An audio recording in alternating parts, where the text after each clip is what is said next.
Spotlight.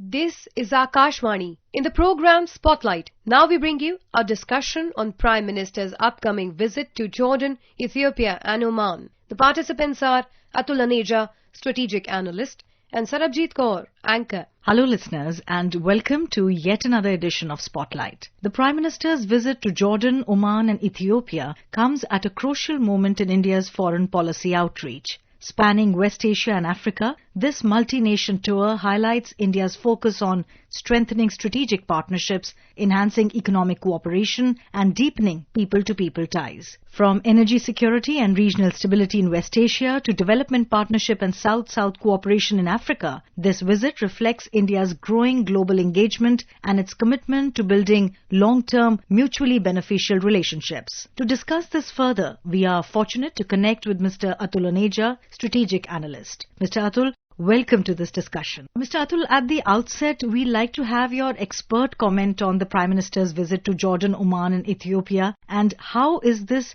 diplomatically significant? It's a very important visit which is taking place. It is New India's engagement with very important geographies, because if you talk about Ethiopia, it is not just about a bilateral visit with Ethiopia. As you are aware, Ethiopia is the headquarters of the African Union. So the messaging is to the entire African continent of India's willingness and engagement with the global south and with Africa as the focus. This was a message which was conveyed even in the G20 summit, when India played a leading role in getting all the 56 nations of the African Union a part of the G20. So that is a commitment which goes on as far as the global south goes. So the visit to Ethiopia is much more than just a bilateral visit. Then if you look at the other two visits, one is Oman. Oman is a messaging to the Gulf country that we are steadfast in a relationship with Oman, which is, as you are aware, we have special relations with the Saudi Arabians, with the UAE and with Bahrain, in fact with the rest of the GCC. But Oman also acquires special significance because of its geographic location. The port of Duqm,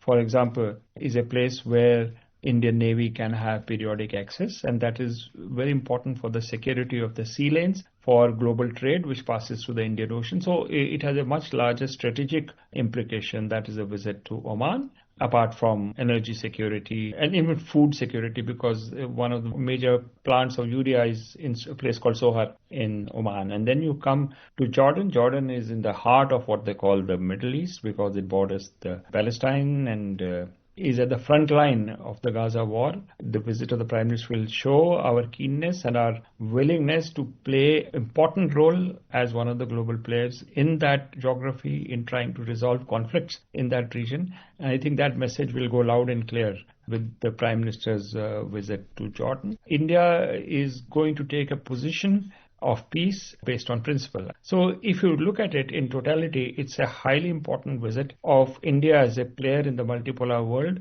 lending its voice towards not only a relationship of mutual benefit, but also a country which is going to air its views on major conflicts of this world. I think that's going to be a very important messaging which will go during the Prime Minister's visit, apart from our engagement with the Global South, which is very, very important. There are security and bilateral dimensions. Jordan is at the heart of the Middle East. What are the key areas of India-Jordan cooperation? Is it defense, education, tourism? What's your view on this? One is, if you look at the economic side, it is one country which is rich in phosphates. And we have had this relationship with Jordan even in the past. So that is one track which somewhere gets linked to food security. It is key to the peace in the region.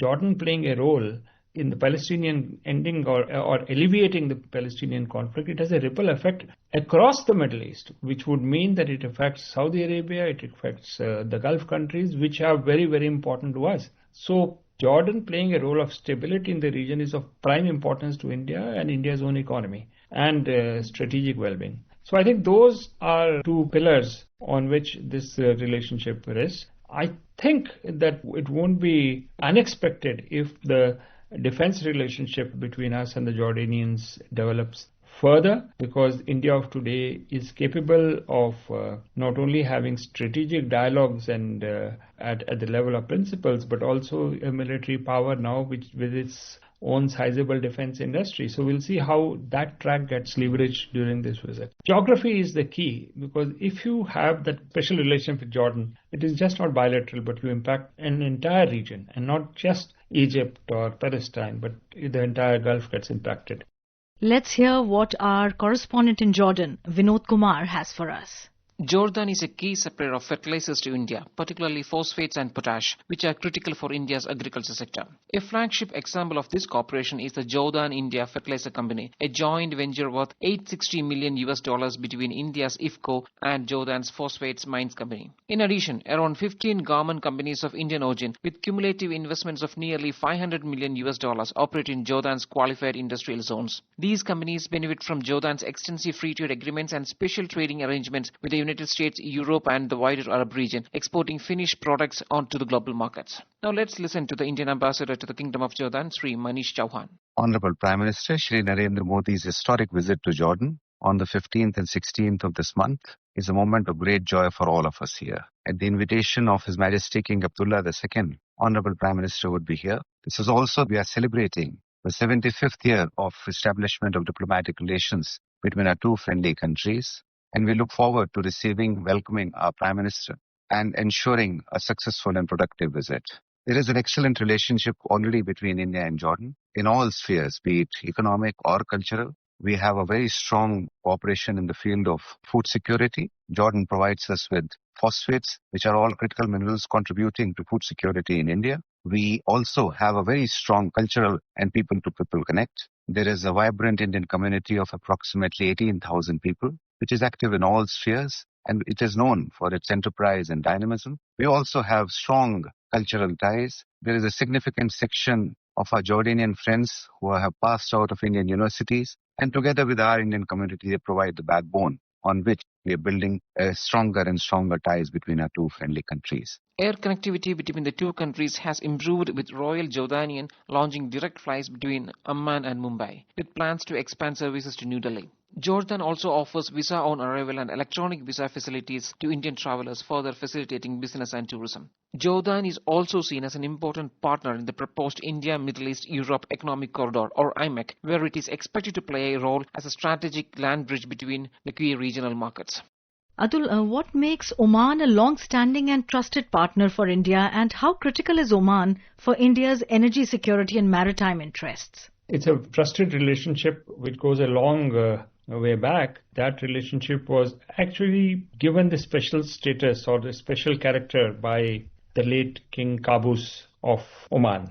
There's a reason why it developed to that level. There's a personal story as well, that when there was an attempt at, when there was a military takeover in Oman, the late king was saved in that particular milieu by some Indian traders in Oman. Other objective reasons as well, given its location, given its history, its closeness to the trade routes. But I think that there's a personal element in it as well, which makes this relationship very, very special. Then you come to its geographic location. It's not far from Oman, from Iran, and then it is part of the GCC. That sense as well, this is a relationship which goes back centuries. It's important to understand that in the future, Oman can be a transit corridor for energy. For example, has been a plan in the past of getting Iranian gas transiting through Oman and then to Mumbai through an undersea pipeline. This was a proposal of the 90s, but it needs to be revisited now, or it can be revisited now, because now the technology is there to lay these pipelines,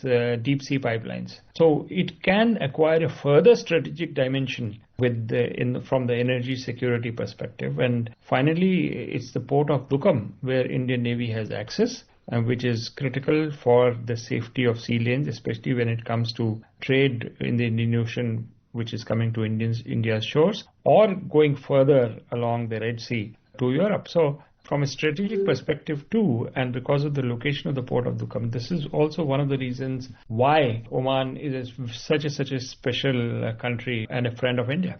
Atul, we'll also like to know from you why Ethiopia is strategically important for India in Africa. If you look at Ethiopia, Ethiopia is not just one country, it is the headquarters of the African Union. So if you sort of develop this relationship with Ethiopia, you are actually developing a relationship with all the 56 countries of the African Union. So it has a pan-African element to it, a relationship with Ethiopia. Primary reasons why it is not just the Prime Minister's visit will not just be a bilateral relationship, but a relationship building with the global south, with Africa at its heart. Third element is it's right on the Indian Ocean and in the Horn of Africa, a strategically very important region, because if you go south from Ethiopia, then you are going in the direction of Kenya, Tanzania, and then towards South Africa. So that's a very important region from a strategic perspective, the security of this region. We should not forget that Ethiopia is very close to another location which is very close by, which is Djibouti. Djibouti is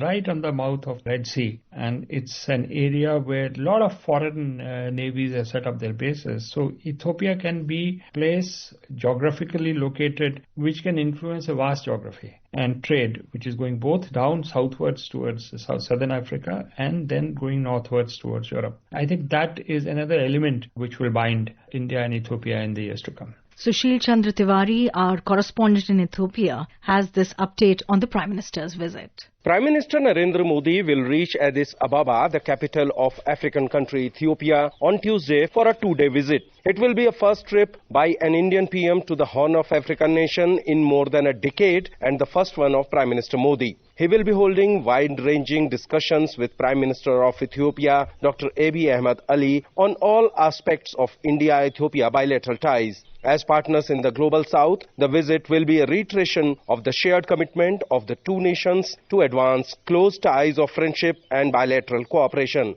The two leaders last met on the sidelines of BRICS Summit in Johannesburg, where they discussed expanding cooperation in trade, investment, defense, information technology, agriculture, youth skilling, and people-to-people contacts. Mr. Abiy has also participated in various editions of India's Voice of the Global South Summit, the inaugural Leaders Session in November 2023 and the third summit in August 2024, reflecting warming political ties.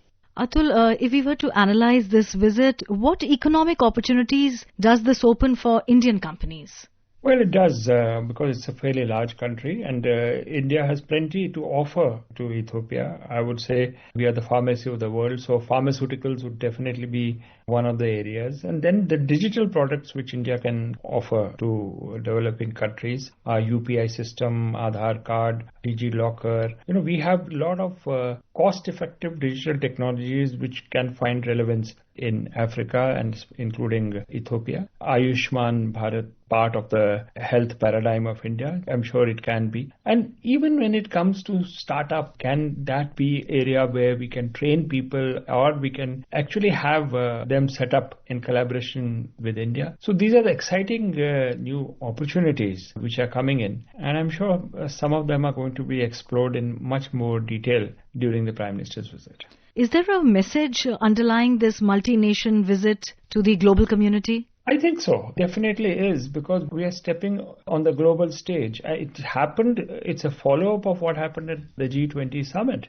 When we announced that we are going to be a bridge between the North and the South, we're going to develop a special and proactive relationship with the global South, and that there will be no conflict in the world where India will not have a voice, whether it's Ukraine or whether it is Gaza. So I think it is the bigger message of a multipolar-minded, independent India, and its willingness to engage with all far corners of the globe. I think that is the central message, that we are for solidarity, for collective action, and we are ready for the world. The Prime Minister's visit to Jordan, Oman and Ethiopia underscores India's evolving role on the global stage. The visit not only opens new avenues for trade, investment and development cooperation, but also sends a strong message of India's commitment to peace, stability and inclusive growth. Mr. Atul, thank you very much for your valuable insights. You're very welcome, Sarabjit. You were listening to a discussion on Prime Minister's upcoming visit to Jordan, Ethiopia and Oman. The participants were Atul Aneja, Strategic Analyst, and Sarabjit Kaur, Anchor. This program was produced and presented by the News Services Division of Akashvani. You can listen to it on our mobile app, News on AIR. This program is also available on our YouTube channel, News on AIR Official. Spotlight.